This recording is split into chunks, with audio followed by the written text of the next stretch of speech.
productions as well. Now we have other boothers that are here, and we'd like you to come forward.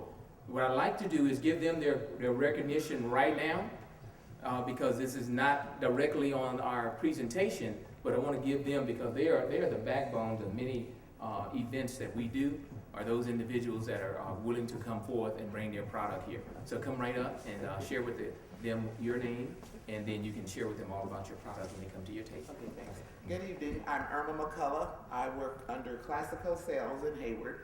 Tupperware is 62 years old this year. And as you can see, we have beautiful colors now. This ain't your mother's Tupperware. We have really nice products, so please stop by and see them, and I'd be happy to show you our products. Oh. Talk about healthy food and food storage and freshness. You need airtight, liquid-tight containers, and they're guaranteed for a lifetime. Okay, thank you. Thank you very much. All right, we have also the other vendors that are over there. Ms. Harper, we need you to come forward.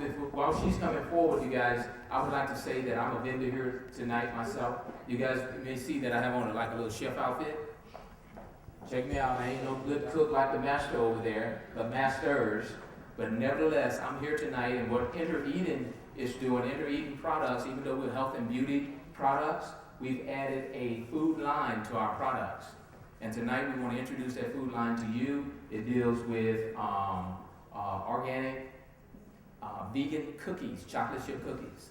And while the program is going on, we're also going to present a lot of soy tofu product, which is excellent, that you will get a chance to taste and also purchase, I would hope, as well. How many of you out there like tofu?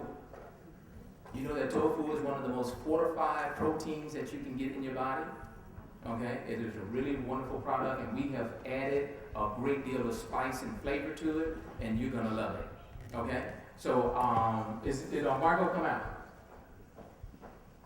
Well, she must have disappeared. I'm gonna give a quick spot for her. Margot is serving up over there an organic chocolate. Okay, it's an organic chocolate that she has, and I'm going to ask, excuse me, sir, I'm going to ask you to remove your hat. Thank you very much. Thank you.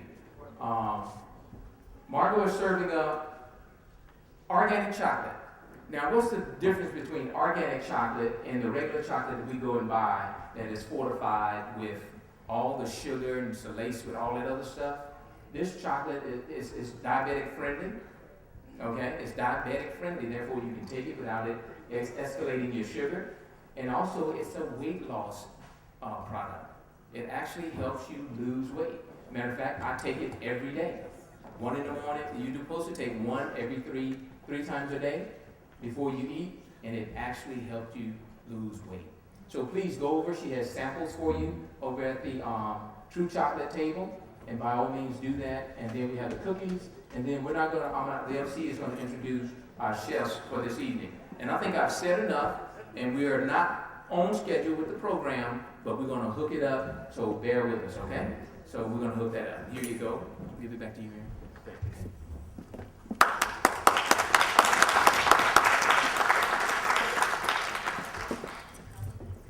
Okay, our next chef, our first chef, to be introduced this evening will be Chef Daima.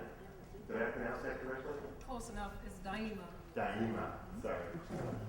She can cook a cornbread that I've never heard of, but it tastes supreme. It's a blue cheese cornbread, blue cheese black pepper cornbread with a black bean soup. Whew, just thinking about it makes me crazy. Now, as soon as we hook her up with the mic, she's going to come up here and explain and give a demonstration.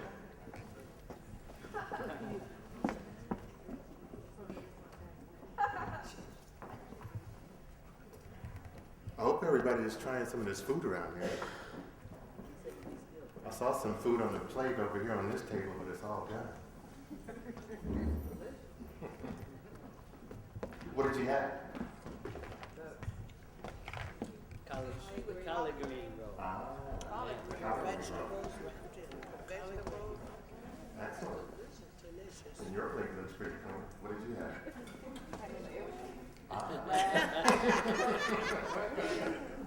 everything. Excellent, excellent. Oh, and an organic chocolate chip cookies. Okay, she loves the chocolate, all right. Yeah, you come right on that. Okay, I was Oh, all right. You can stay actually there. on my side. Good evening, everybody. My name is, as he said, Daima Wakia, and what I do is prepare food for people who don't have the time to cook for themselves. And I tailor it according to whatever ailments they might have. I've served those who've held cancer, high blood pressure, diabetes, gout, acid reflux, etc. And if they're perfectly healthy, then we use my food as a maintenance. The theme of the evening, and it should be every evening, is health. So what I decided to make, as the gentleman said, is a black bean soup and a blue cheese pepper cornbread. A traditional African-American meal that has a contemporary twist to it. And it's also significant to a story that I'd like to share with everybody. And I'm not gonna take up too much time. All I have is a half hour. And I also have to improvise because my intention was to prepare everything hot for you guys right here, but I don't have the outlet or anything, so I just have to show you the raw ingredients that I used, and you'll be able to sample it, and I hope everybody enjoys it. So, in the early part of the 19th century, there was a disease running rampant amongst African Americans down south called pellagra, but it wasn't referred to as that. They just wrote it off as the Negro disease or black tongue. And pellagra is caused by niacin deficiency. And niacin is a form of vitamin C, which is,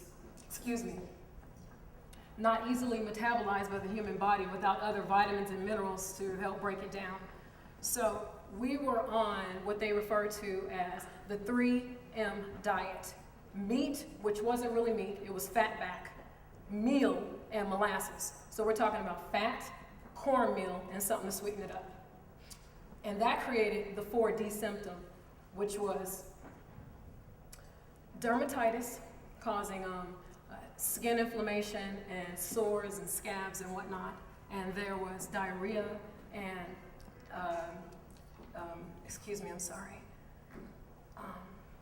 dementia, and then death. Now, there were doctors in other parts of the world where this occurred, in parts of Japan and also in Europe, who were fighting tooth and nail to try to get the people to understand that this was caused by a nutrient deficiency.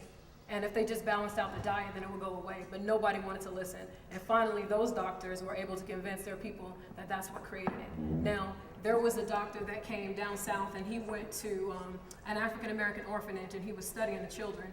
He had an idea, using the studies from the earlier doctors, that was what created the problem. So the children in the orphanage, the younger children, they were hallucinating and depressed and bedridden. They had these sores all over their bodies. The older children, they were able to go out and get little odd jobs and therefore have money to supplement their diet with fruits and vegetables, and they were perfectly fine. So this doctor went out on a limb, and he scraped scabs from the patients at the hospital, and he put it in his family's food, and then he also publicly ate some of the scabs. He was trying a lot to get the people's attention and get some help for those children down there. After he did that, nothing happened to them at all. So at that point, he proved that it was from a lack of nutrients. Still, even after all of that, in 1938, 7,000 people died from that disease. That's because we went overlooked, and we're at the bottom of the totem pole as far as people were concerned. So now, what's so scary about that is, over 60 years later, we are still suffering from some of those same issues, even though we have things that are readily available to us. That's why it's never enough for, if everybody in this room and everybody we knew was pushing health, it's still not enough because we still have so many issues. And this is the reason why I chose what I did to prepare tonight, because it's kind of, takes us back through history and also gives it a little more health. So now, because I don't have my stove out here to prepare for you all hot, and I'm just going to show you the raw ingredients that I use and then have my staff bring out a sample for everybody to enjoy. Okay, first, the cornbread, it is completely different. There is no butter or oil in it at all.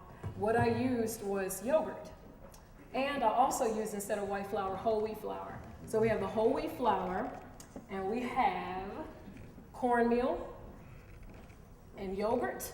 And instead of sugar, I have agave, which is also diabetic friendly. and a little bit of salt, sea salt, and some baking soda, kind of fluffing it up a bit. Oh yeah, and free range organic egg. You don't want your eggs stressed out because you know you take all of that into. It's kind of almost like having an egg from a chicken that's in the penitentiary. You know, all of the seriously, all of the stress that they go to when you look at that and you have to pay attention to what they're saying. Free range just means they were able to just live a good chicken life.